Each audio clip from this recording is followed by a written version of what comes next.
FAA, the regulatory body in the US, is still keeping a close look at Boeing.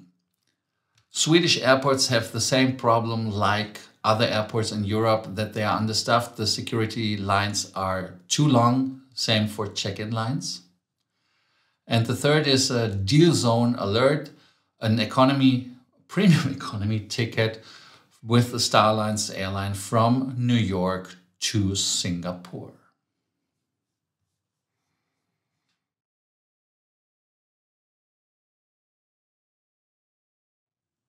My name is Lars and I'm bringing you your daily dose of more miles, more points and more status.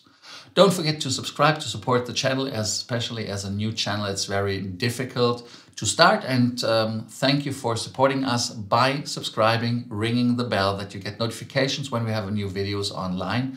My goal is to do it daily. I hope that you comment below and that you leave us a like. Yes, the next thing is for us, it is very important, the community. So we do have regular meetups. This month we have meetups in Germany. We have a meetup in Munich, in Berlin and in Hamburg.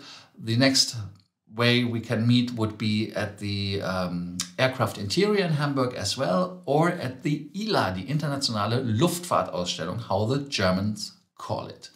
This international aviation or air fair is in Berlin on the 22nd of June starting.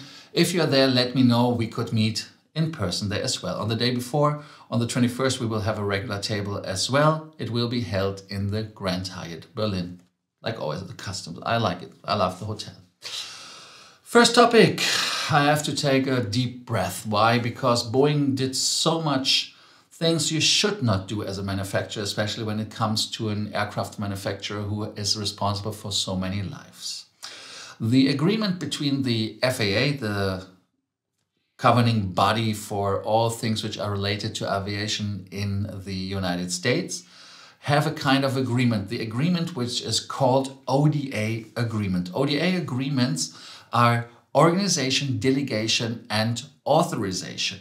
That means that the FAA, when they are checking and controlling the manufacturer, they give some of these jobs to the manufacturer that they can do it. Why? Because they don't have the capability or the knowledge about technologies, especially when it comes to new technologies. They don't have the engineers there who can 100% judge it, and so they outsource it. But now we saw that this outsourcing was kind of biting them in the butt.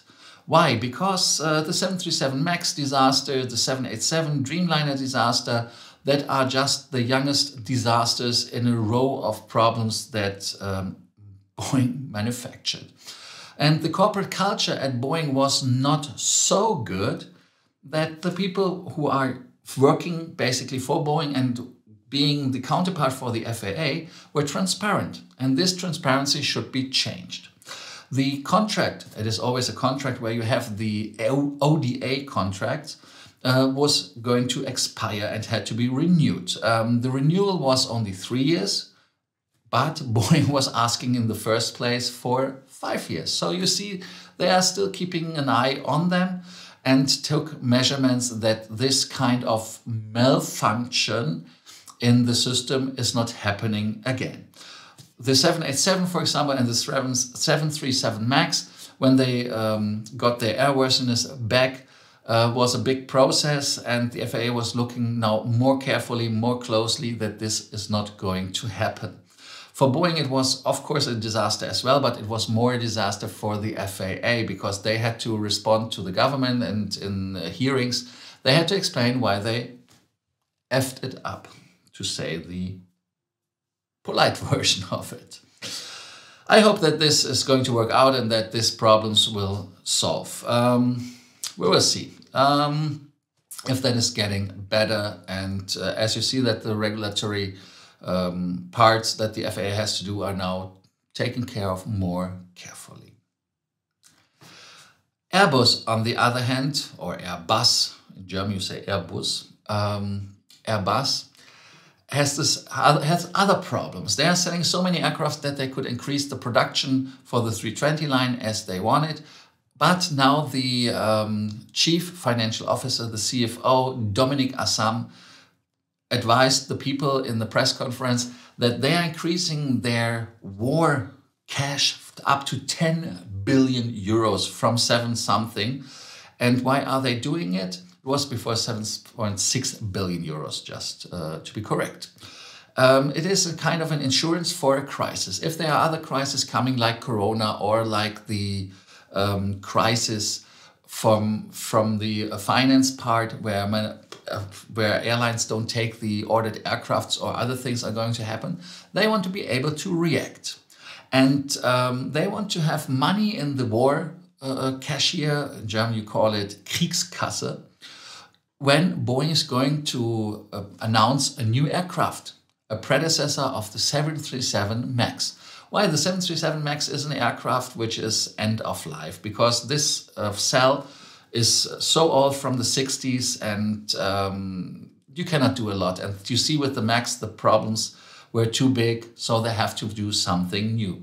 Airbus is expecting that nothing new from Boeing will come until 2030. Why? Because then the manufacturers of engines will have the next step coming, where they have engines which are even more fuel efficient.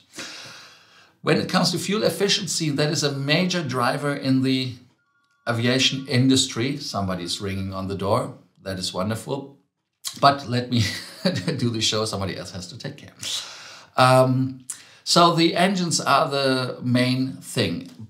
But the problem which occurred in the A380 series was that the aircraft manufacturers relied on the word of the engine producers. The engine producers say, we have nothing new coming. But when Airbus had the 380 flying, 3 years later came the 787 Dreamliner with the General Electric next generation engines, which were so much more fuel efficient than before. And that was the problem, which was kind of the coffin for the 380 as well, because it was not competitive anymore. The Neo couldn't be produced. So that is the problem why Lufthansa didn't take the Airbus 380 anymore. Emirates didn't take it. Everybody else didn't take it, and even putting it out of fleet because they say that is not sustainable with 4 engines. They are trying now to keep up with everything. And so their perspective is to have the cash, and 2013 should be the next round. The 320 is quite competitive, but still an old aircraft as well. It's coming from the 80s. It's a little bit younger, but you see everything has only a little circle of life, so they cannot extend it so much more. They have to come up with something else again. And to be competitive, cash. Competitive in travel means that you have, when you have visitors, competitive entry rules. Competitive entry rules nowadays are not only regulated by visa, or if you have free entry, just visa on arrival, it's COVID. In the US, the travel industry demands that when people come to the US, do not have to show anymore that they are vaccinated twice, or at least not have to bring a PCR test or an antibody test, I think is enough. I took a PCR, but antibody would work for the US as well. That you are COVID-free. Especially when you're flying within the US, you don't have to show that you are having no COVID. So it's just for people entering the country, and it's making no sense in the opinion of the travel industry. But the US government said, no, we want it still. We are reacting to everything, and we want to keep the country as safe as possible. What is your opinion? Should the US open up more and say we don't need the antibody test or the PCR test, that you have to prove that you are COVID negative? Especially when you have been COVID positive lately and you want to fly to the US, you need a certificate from the doctor who signs for it that you are fit to fly and that you are free of COVID. That is something which is, in my opinion, a pain in the butt. I don't know how many people who have been COVID positive just took a PCR test or an antibody test, hoped that it's negative, and then hopped on the flight to the US, because you have to do it 1 day before departure into the US. Your opinion is appreciated in the comment section. Thank you for doing so. The US Travel Association has a yearly daily giveaway. This yearly daily giveaway is the 13th time that they are offering this. I'm looking every year on the options and giveaways they do have. There have been offers like 50% off special travel deals, savings on loyalty points, on vouchers, gift cards, whatever, that you got discounts as well when you bought points. They were most likely more favorable than when you bought the points on the websites like Hilton, Wyndham was there, what did I write down? IHG Rewards, Choice Privilege. That would be interesting as well. But keep in mind, this is starting on the 18th of July, but on the 13th of July, on the 11th of July, you can see already the prices, and that are daily giveaways. So I would recommend you to sign up, that you get a daily newsletter, what offer is coming, that you do not miss out. And important is that you react fast, because they are limited. So it happened to some of my friends as well. They said, oh, I don't know. And then when they knew during the day that they wanted, it was too late. So sign up for those. Airports in Europe are suffering from leakage of people. People stopped working for the airlines because they got fired, because they thought that the job during the pandemic was too demanding because the staff was not enough. Now, as the travel is picking up, we have not enough people at the check-in, we have not enough people at the security. That is the reason for bad planning, in my opinion. Why did they fire the people in the first place? Because you knew that travel is picking up, and now it's picking up even more than the people expected. The numbers are going so up. The first numbers from the IATA that I heard was 2025, we will have before COVID, like 2019, the numbers again hit, but now it looks like that we are getting in certain parts of Europe the same numbers so fast back that the people are heavily needed. When you see pictures from airports, I showed pictures, especially in the German speaking show already, about London, Heathrow, I think Edinburgh was there, Frankfurt, Munich, and now it is Stockholm Arlanda. Yesterday there was a kind of a meltdown where you see how many people, you see the pictures, were queuing up for checking in, for security to get in, and people were getting aggravated because they were scared to miss their flights, and I'm pretty sure a lot of people did. Please comment if you missed the flight, if you have been in Arlanda yesterday, how was your experience there? Swedavia announced as well that they want to open the Terminal 4 again, which is for domestic flights. If you are not a regular visitor of Stockholm Arlanda, I like the name actually. I hope I pronounce it properly with my German accent in Swedish. You can comment if you like it. Terminal 4, that would be a breeze as well. Why? Because the security lines would not have to deal with the domestic flights, so you would have other security lines as well available, and the people could spread out more, that the queues will get longer, but the people in the security need to be more, that the lines don't get long, because where is the reason? If you have 10 lines and from this 10 lines, 5 are in Terminal 5, the other one's in Terminal 4, it's not a big benefit. If you would have open 10 lines, I don't know the number, how many lines there are, and you would put additional lines, that would be the thing. Hopefully that will happen, and comment. I can only tell you to comment. The last topic from the deal zone today. Yes, the deal zone. I try to bring you always a deal from the Star Alliance airline, Singapore Airlines, flying in premium economy for $1,200 US and something from New York to Singapore or to Bali. Yes, booking class would be R, Romeo, or E like Echo.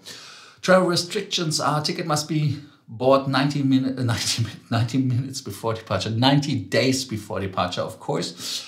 And then the maximum stay would be 12 months. 3 stopovers are permitted in each direction. The ticket is, of course, not refundable as it's a special price. Changes are permitted for reissue or for revalidation. But keep in mind that you have to pay price difference, which can be very huge. And routing which I could recommend you would be from New York to Frankfurt to Singapore to Denpasar, from Denpasar to Singapore, and then back to Newark. That is something interesting in my opinion, because you can get then the experience of the longest flight in the world. Price, I told you 1,200, but now it comes the points. Yes, if you are very difficult, I have to take a drink. When you are collecting your miles with Eurobonus SAS or SAS Eurobonus, then you will get 1,142 miles for that round trip that I showed you. With some stopovers, you can do maybe a little bit more. Lufthansa has the same amount. And if you are collecting the miles on Singapore Airlines, it would be the same amount. But you would get the bonuses with your status at Singapore Airlines. I hope you find this offer appealing. If you are interested to book the offer, let us know in the show notes, under the show notes in the comments section. Thank you for watching today. Again, your daily dose for more miles, more points, and more status. Support us, like us, comment, subscribe, and put the bell into the notification mode. Thank you for supporting, and I wish you a lovely day. And if you have any questions, do not hesitate to contact me. In the show notes, you find my WhatsApp. There you can send me a message as well, and we can communicate privately. Thank you so much, and see you tomorrow.